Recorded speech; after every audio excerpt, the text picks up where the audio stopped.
This week on Quadriga, African migration, tackling the causes. So far this year, more migrants than ever before have died trying to reach Europe. The European Union is stepping up border patrols in response, but that won't stop people fleeing war, dictatorship, and poverty. And many say the bloc's policies towards developing countries remain a fundamental part of the problem. What steps does the EU have to take to help combat the root causes of migration from Africa to Europe? Your host this week, Melinda Crane. Hello and welcome to Quadriga. More than 1 million would-be refugees are already encamped on the southern shores of the Mediterranean, according to experts. Migration from Africa could rise exponentially in coming years. What more can and should be done to address its root causes? That's what we want to talk about on this edition of the program. And it's my pleasure to welcome Ines Pohl. She is editor-in-chief of the Berliner Tageszeitung. A former Nieman Fellow at Harvard, she has served on the board of trustees of Reporters Without Borders. And it's a pleasure to have Alan Posener with us once again. He was born in London, grew up in Kuala Lumpur and Berlin. He writes for several media, especially for the German newspaper Die Welt. And a pleasure to see Mekonnen Mesghena. He was born in Eritrea and came to Germany more than 25 years ago as a journalist. He now heads the Department of Migration and Diversity at the Heinrich Böll Foundation here in Berlin. Mekonnen Mesghena, the recent drownings in the Mediterranean have prompted a great public outcry, a lot of crisis management and 10-point plans on the part of EU politicians. How satisfied are you with the measures being proposed so far? Will they get to the root of the problem? First of all, we need to state that all the measurements and all the political statements which has been voiced during the last couple of weeks have been made in October 2013, because we had a huge catastrophe at that time with around 400 to 600 people drowning directly in the shores of Lampedusa. So I think the European politics has been looking into measurements, how to tackle all those issues, but not really did any steps since the last 2-3 years, although we had it in very different dimensions, all these catastrophes. So it was not something which we didn't expect. Each of us expected, each of us knew that it's going to happen. Maybe not in that dimension, but we knew that. So looking in all these developments of the last 2 or 3 years, I say all the 10 points and measurements which has been raised are absolutely inadequate. Alan Posener, when it comes to causes, the chief focus so far from EU policymakers has been on human trafficking. Do you believe that stronger policing, stronger border control, even military measures against human traffickers are likely to be effective? Actually, yes, I do. Anyway, they have to be done. You know, however effective or not effective they may be, they have to be done. You have to deal with human trafficking. It's not the cause of the problem, but it is the wrong solution to the problem. So that has to be dealt with. And you have to create, I mean, we have created by intervention in Libya, for instance, we've created a space where there is no state. There is no state control, and where human traffickers and smugglers can operate with impunity. That has to change. Now, so that has to be done, and I support the measures that have been proposed by the European Union. Is it going to change the pressure from Africa and, of course, from other places like Syria to get across to Europe? No. But it would be better if this pressure was managed by state agencies, European agencies, rather than informal agencies, smugglers. So in that respect, it's not enough, but it has to be done. But we're told by those who are doing empirical research in Northern Africa that the smuggling networks are very informal, very, very flexible, working with low tech, very much undercover. Do you really believe that these measures being proposed to destroy boats, for example, can work? Well, people have compared it with Atalanta, with the operation we did against Somalian pirates, and that seems to have been quite successful. We also could compare it, though it's politically incorrect to say so, with measures against terrorists who use the same low-tech capabilities to launch attacks across Northern Africa and in the Middle East, and that seems to work quite well. So, yes, I think it can be done. It's, you know, it's a question of how much effort you put into it. Ines, Pohl, one reason for the rise in people trying to cross by boat seems to be that the human traffickers have lowered their prices. There are more of them than ever before, and their business model very much depends, as Alan Posener pointed out, on the fact that there is no order in Libya anymore. It has become a zone of conflict, of war, and militias apparently supporting the traffickers. So isn't the real problem here Libya, and do we have the means and the political will to deal with that? No, we don't, and I disagree with you, Ellen, because I think, you know, as you said, or as you actually, Melinda Crane, said, the structures are so different, like from pirates, for example, or also from terrorists. It's very many little private organizations. It's actually not only the human traffickers at the shore, it's also all these people in between helping the refugees to get there. So I think bombing factories which produce boats or shooting boats, destroying boats, won't really solve the problem. Other human traffickers will rise, other people will make money out of these poor people or the disasters of these poor people. So I think we have to deal with the bigger picture, as you said. We have to find a way to solve the causes and the reasons why people try to come to Europe. But destroying boats, more new boats will be built, and, you know, other people will make money out of this disaster. Apropos causes, perhaps just a brief word to our audience. If you are interested in finding out more about the causes, then please check out our DW website. We are taking an in-depth look at the challenges of refugees and migrants all this week on DW, so please look at that website. Mekonnen, Mesghena, talking about causes and focusing on the situation in Libya, one guest on this program last week suggested that perhaps what we need is a kind of EU protectorate, not only in Libya, but in much of northern Africa, to try to root out the causes of the conflicts there. It's hardly a very politically correct suggestion. Do you think Europe has the political will? It was willing to topple Gaddafi, but not to do anything about rebuilding afterward. Well, I wish Europe would have that political will, but I doubt. Let me just step down one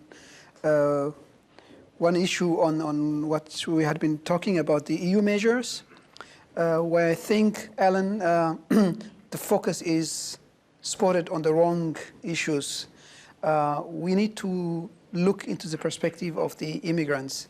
So, you know, like building these fortress issues, now, you know, like thinking about bombing the structures and the infrastructure of traffickers. And so this is a measurement which did not really address the issue of immigrants because, you know, because Europe has been building all sorts of fortress mechanisms during the last decade, you know, not only you know, like the Frontex agencies and the... Frontex being the border control agency. Border control, but also like the smart borders and drones, you know, a lot of things have been developed during the last years.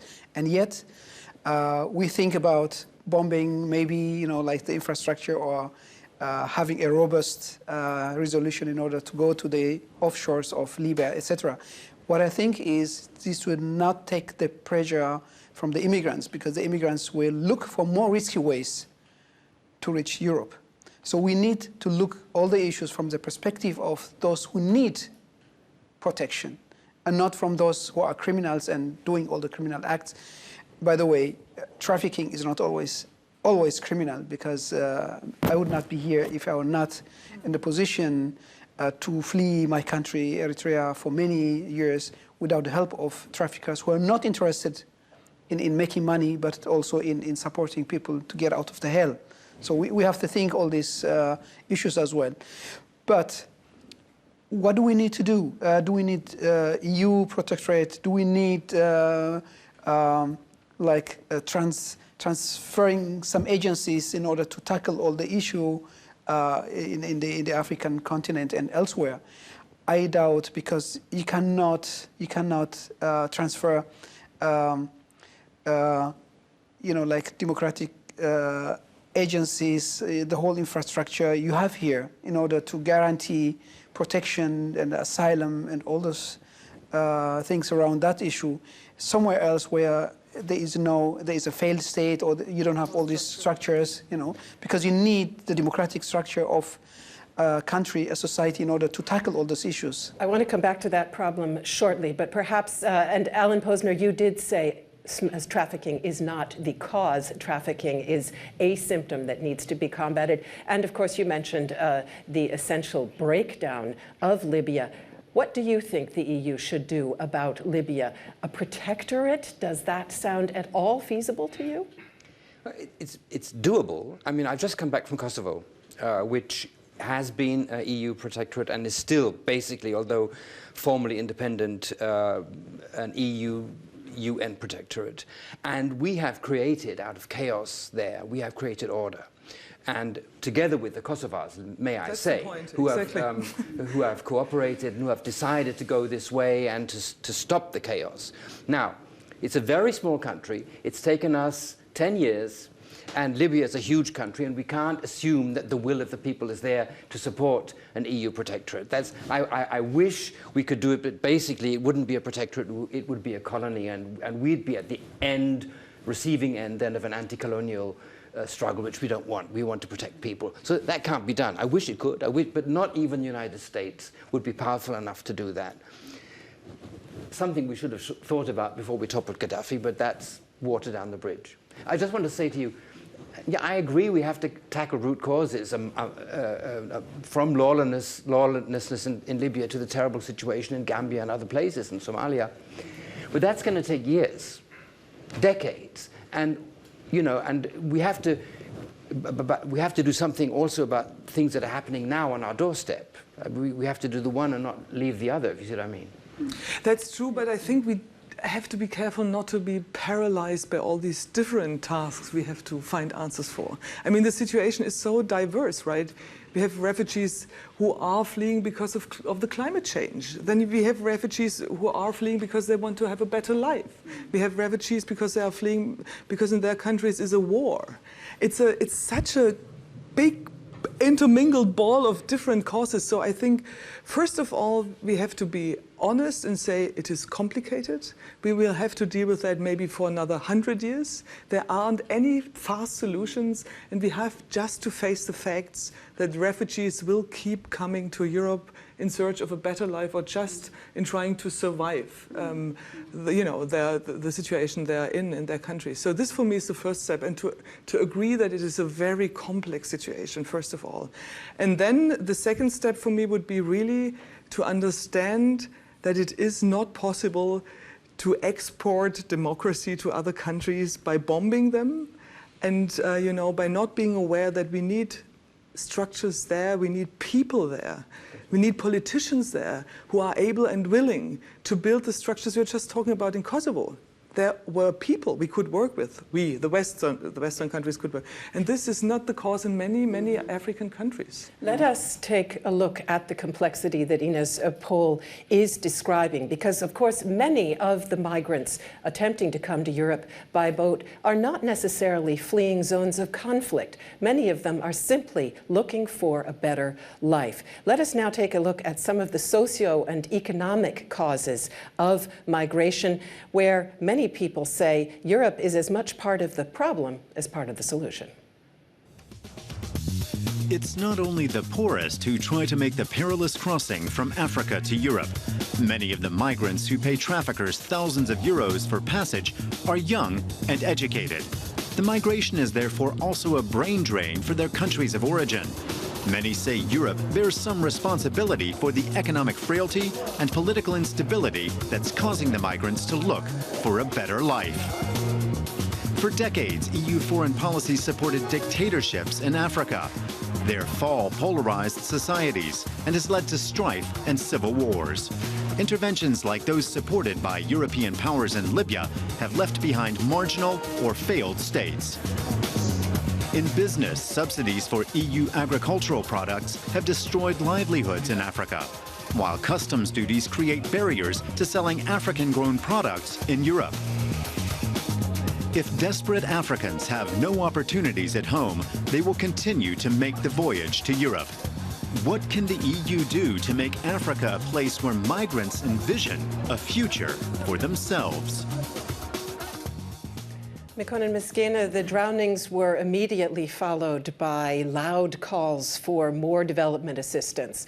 Many European countries are by no means fulfilling the quota they promised long ago of 0.7% of GDP for development cooperation. Would more make a difference truly? I really doubt, because there are three factors you need in most of African countries. That's peace, democracy, and stability.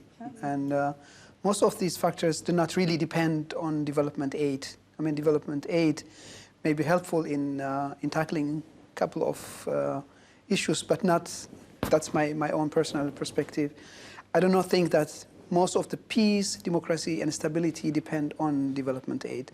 Though I really stress that we have a lot of responsibility from the Western side and from the Northern Hemisphere to do more in tackling all these issues. But most of the homework needs also to be done by most of the African regimes, but also societies. So, and still, we bear a responsibility because we interfere in many political processes within African governments. We interfere in the economical development. So we have a lot of stake in all the instability which goes on. So we need a coherent policy of foreign policy, security, the issue of development and education, etc., etc. But not only development, raising the development quota will not bring stability and peace. So what we need is the root causes need to really be tackled in those societies, in those countries, by establishing peace, democracy, but then also offering prosperity for the people, because democracy needs also some sort of positive perspective, so people can stay there. And the issue of brain drain is at hand, because many people do not leave their home countries only in need of better prosperity, but also in need of democracy and stability.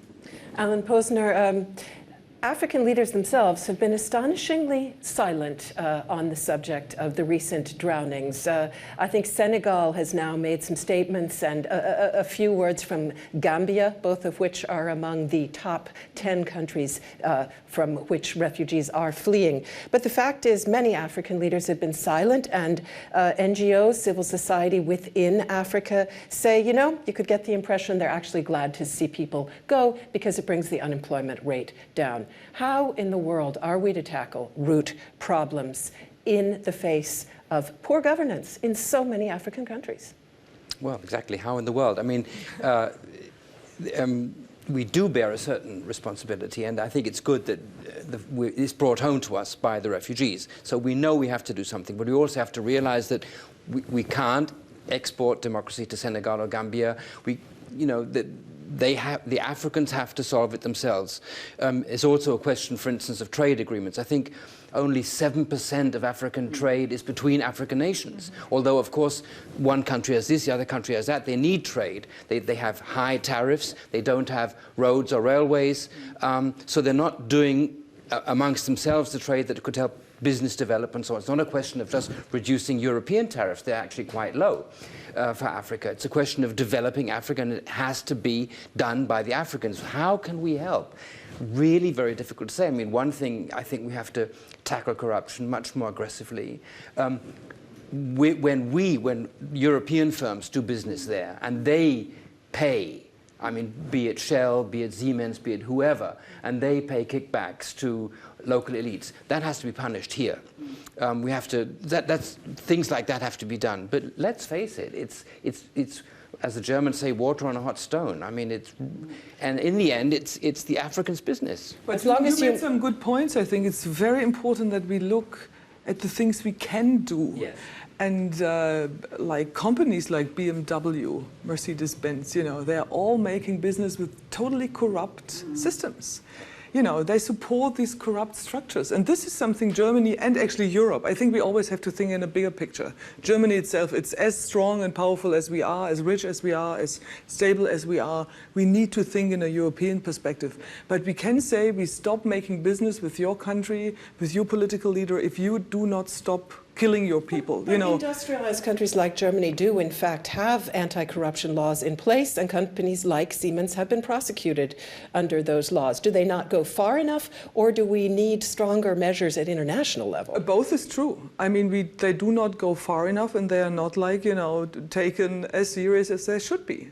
So, and Siemens, it's actually a good sign, I think. That's, you know, then a cause is made, but they have to be strengthened. We see in another way we don't have any chance to help the people in those countries.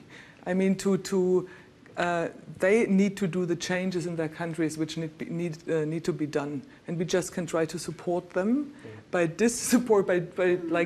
weakening the corrupt leaders. I want to come back in just a moment to some of the specific aspects, but Mekonnen, Mesghena, perhaps you can give us a bit more background on something very troubling, also very moving. I was recently at the UN Development Cooperation Forum meeting in Korea, South Korea. South Korea, of course, a shining example of export-led development. And an African leader got up at that meeting and said, you know what, in 1962, we had the same GDP per capita as South Korea. We are now far, far, far behind, and it's about governance. Why? Why did a country like South Korea get it right, more or less, and so many African countries not? There is one truth, and something is wrong in that statement. The one thing is, yes, absolutely, good governance has been one of the major factor in South Korea in order to really make fast-forward development, economic development, but also in building democratic institutions. That's very true. But look into the amount of money which has been put in South Korea for security reasons. So I have heard this argument, you know, like for years, comparing Ghana and South Korea, who has been... It was, in fact, Ghana. You're quite right. Yes, and so it's not really fair. There's a lot of truth into that, and Ghana is actually a shining star in Africa for its, you know, like stability and prosperity, and also having a good governance. Comparing. But so then here's another counter example of that. Let's say you're right. Senegal has put a lot of money into public investment in recent years, yet Senegal's growth rate simply lags and lags and lags. Do you have an explanation for that? Well, Senegal is suffering of a brain drain. Many of the qualified and human beings are a resource of a country. And you can go through many African countries, and you will see many of those countries also deprive because they lose their human resource, their best educated and all these people who may be needed for the economy. And then the other thing which I want to raise is the issue of how do you support governments who take a bold measure? And if you look into the African-European relationship during the last decades, 40, 50 years, it was the opposite. Governments who took bold measures to tackle corruption, you know, like to make real change, has been to some extent executed. You know, like Thomas Sankara in Burkina Faso is such an example, and then you can go through. So when we say we need to support such processes, it means also all those systems and countries who are really tackling corruption, bad governance, etc., how do we encourage them? What kind of political support and what kind of economic support do we do? And instead of putting many of those countries into dependency, you know. So it's not about giving money, but it's also the issue of dependency. And the other thing is, when you put money, when you put aid, where do you put that? Do you put it in the pockets of corrupt politicians, or do you put it into infrastructure which really helps people? So maybe, you know, like comparing South Korea and some of African countries, maybe also lay in this difference. Where did you put all that money in South Korea? Because the West needed South Korea for security reasons. So it was very important to build democratic institutions there to stabilize the country in order to have a more secured regions. It's also the issue of geopolitical security. Alan Posener, staying with the issue of what could we do in the West, in industrialized countries, one subject mentioned quite frequently is international tax harmonization and international tax coordination, meaning ending all of those tax havens where corrupt elites in southern countries can, of course, put their money offshore. Is it going to happen, do you think? It's certainly on the agenda since the financial crisis. But again, is the political will there? Well, yes, I think it is, because most governments, including Western governments, are worried about offshore tax havens. I mean, it's even an issue in the present British general election, sort of so-called non-dom. So, yes, I think it can work. But, you know, if you really have a whole lot of money, I mean, real money, you're going to find a way to hide it. People who are rich don't pay taxes, even in the Western world. Even in, you know, they find ways to, you know, buy property which isn't taxed, invest in this, invest in the other. It's not a question just of tax havens. It's a question of inequality before the law, and that's a question here, and it's a question with corrupt elites in Africa. Thomas Piketty has talked about this. Once you reach a certain stage of wealth, they can't get you anymore. It's a fact. Because you're mobile. Because you're mobile, because you buy properties here, because you spread it around, because you can employ tax lawyers and so on. So it will be done, but it's not the main thing. The main thing is to have politicians who are not corrupt. It's not to have rich people. It's to have clean politics. And that's an incredible thing, because that's a question of culture. And how do you develop that? And you know, South Korea actually isn't a very good example, because it was a dictatorship until way into the 70s. I had Korean friends who were scared stiff here in Berlin of the South Korean Secret Service. Who, you know, I mean, how did they develop from a dictatorship to democracy? That has to be looked at for countries in Africa. Because I agree totally. It's not a question of putting money in. It's a question of having the right people elected and keeping them in. And therefore, I would just pick up on something you said, you know, the problems with the brain drain. Yes, it's true, it is a problem, but on the other hand, to be able to establish people who are willing to run their countries properly and not corrupt, it might be helpful, you know, to give those people who are coming here to get a better education, to learn how to do good governance, and actually to get really connected to other people, you know, to build up their networks out of their own corrupt structures. So this is another reason why I think it is so important to allow those people to come here, to get educated, to actually make some money, which some of it is sent back to their home countries, which is also actually a big factor. Yes. So this is something we should also talk about. It's not brain drain, it is a problem, but many of those people coming here, they actually would love to go back to their home countries. They do not want to stay in cold Berlin or rainy London. Yeah. I mean, there's a name for what you propose among the experts who deal with the problem. It's called circularity, exactly. The idea that migration should not be a permanent status, but that migrants would at some point return. Mekonnen, Mesghena, you and I have discussed this subject almost countless times in the past. When I was looking back at some of the work that we've done together, I saw that it goes back as long as 9 or 10 years. That's been a topic all that time. Does it truly work, or do we find that in the end people do wind up wanting to stay in the countries that they enter supposedly temporarily?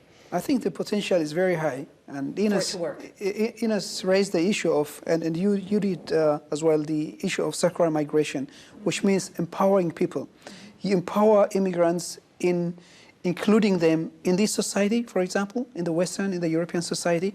So the more you include them, the more you empower them by education, like access to citizenship, access to the labor market, the more people are motivated also to invest their knowledge in their home or in in their previous country, because what's home country is another tricky issue, because it may be 2 or 3 home countries. The other home. Yeah, we are extremely mobile. Yeah. We are extremely privileged to have, different homes today. So everything you give people, all the access you give them to education, to citizenship, and to economic growth, it is an investment into circular migration. So during the last years, circular migration has been discussed in a one-way definition, which is a wrong definition, which means you bring people, let them work here 5 years, and then send them back, and then bring another people. Essentially like guest workers. Exactly. This is the continuity of guest workers, which failed and continues to fail because people develop emotions and get attached to society, to the exactly relationships, etc. So in a real sense of circular migration is something you can see, not really in a mass dimension, but also in individual basis. If people feel that they are not forced to stay somewhere, and they have the access to citizenship, which is also a privilege for mobility, they are highly motivated to go there, stay a couple of years, or maybe forever, but if it doesn't fit, then come back. So this gets to the point, which of course also has been part of the discussion of the past several weeks, Alan Posener, the notion that if we want to get at the root causes of illegal migration, we need to make legal migration more systematic, more rational, and more generous. We need to open the doors not only of Europe, but worldwide to legal migration. But let's look at the political situation in Europe. We have right-wing parties on the rise. We have anti-immigrant violence in a number of societies. Lots of discussion of all this in the media, but politically, is it feasible? Has to be. Just coming back from Kosovo, I mean, half of the Kosovars live outside Kosovo, and half of their GDP is money that the diaspora sends back. Also, the main politicians who are leading the democratic development there are people who have studied in Zurich or Munich or Berlin. And this can happen in Africa too. And I'm absolutely in favor of this circular migration, not only in economic terms, but in terms of transmitting ideas, as Ines said.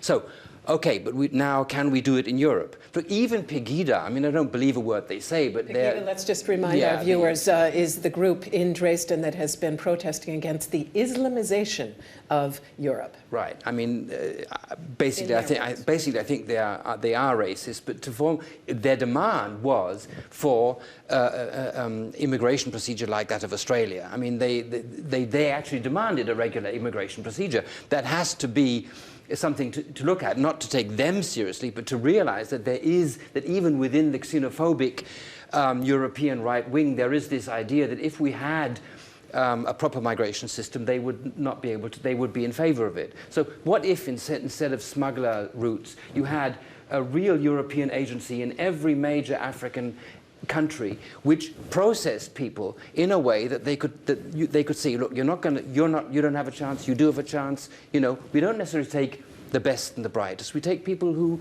whatever criteria they are going to work and be successful in Europe and be able to help their countries. So we take over from the smugglers. That was what we have to do, I think. But Alan, what is we? Who is we? And Melinda Crane just raised this issue. I mean, Europe is in such a disastrous state. I mean, we have this finance crisis which is not solved whatsoever. I mean, not only to talk about Greece, the failing state Greece, also let's talk about the elections, the upcoming elections in Great Britain. I mean, we didn't talk about France so far, about Marine Le Pen and all the right-wingers. And even in Germany, in this very stable Merkel country, I mean, politicians are obviously too afraid to really be outspoken about the fact that the situation in Germany and the wealth in Germany might change, and that people might lose something of their wealth because the world is changing. And when we talk about Europe needs to do that and that and that, what is Europe? Mekonnen, Mesghena, we've seen a lot of EU criticism, you could even say EU bashing in the context of the drownings, but isn't the point, certainly the EU bears a very important responsibility here, but don't we also need international action on migration? When the Vietnamese boat people were fleeing their land, it was not left up only to the region to take care of them. There was a concerted international effort to solve the problem by taking in and dispersing refugees globally. Shouldn't that be happening now at the international level, and can it, will it? Absolutely. We need, first of all, a European solidarity among each other, first of all, before we look into the international community. So I think it's if you look into the number of the last years, it's 4 countries who bear biggest portion of responsibility on refugee issues within Europe. So we need a real solidarity within Europe. So we need to share I would not say the burden, because the amount of refugees who arrive from Africa is not that high. If you look into the burden which neighboring countries like Jordan and Ethiopia, Kenya and Lebanon and Pakistan, all these countries really bear on the issue of, so we're talking about 0.00% if you look into the big amount of 51.5 million refugees fleeing their homes. We need a concerted approach. And the other thing is, the Vietnamese example shows that we were living in another geopolitical situation at that years, where we have at some point the good and the bad refugees as well. So we do not look into the refugees, in all refugees, the same way we need to look. We do really have different glasses when we sort out refugees. Whom do we grant protection? Whom do we reject? Who are political refugees? Who are economic refugees? All these terms show us exactly how do we deal with that? How do we deal with the dying? How do we deal with the protection of the people? So I think what we need is, first of all, really to stop dying right now. That would be the first measure. We need to stop dying, because Europe, as an area of freedom, justice, security, cannot afford to have mass grave in front of its door. So that is the first measure. The second thing is look into the human beings rather than categorize them in the good and the bad refugees. And of course, the European Union is an area where you also share values, but also responsibility. So then we can talk about the international community. But first of all, we need a European approach. I must say, I can only confirm what Mekonnen Mesghena said at the outset. I've just come from Malta and spoke with people there. Malta is a very dense, small, poor island, and it feels completely overwhelmed, Ellen Posener, and left in the lurch by the rest of Europe. Because, of course, the rule at the moment is the first port of access of refugees is the place that has to figure out what to do with them. Yeah. This is intolerable for an island like Malta. So isn't he right? We must begin with a rational spreading of the burden, or at least the responsibility. Yes, we have to do it. It's totally unfair to Malta, to Italy, which is bearing an immense burden in the middle of a crisis and so on. And the difficulty is the political difficulty that Ines has said, that no one, I mean, like in England, in Britain having a general election, no one is going to stand up and say we want to take in more refugees. It's quite not the opposite, right? I right. mean, well, actually, in Britain, they're more against people from Bulgaria and Romania than they would be against people from Africa, actually, because they also have a large community from Jamaica and from Africa and so on. So, yeah, so they have a different good and bad maybe view of things as maybe other people in Southern Europe have, who've never seen a colored person in their lives and who have a problem with that, or in East Germany. We know the problems. But we have to, that's what Europe is there for. So this is where we need bold leadership. And the only person who can supply that, by the way, is Ms. Merkel. because she's not worried about getting re-elected, because she's stable, because she's loved. So it is also a German responsibility to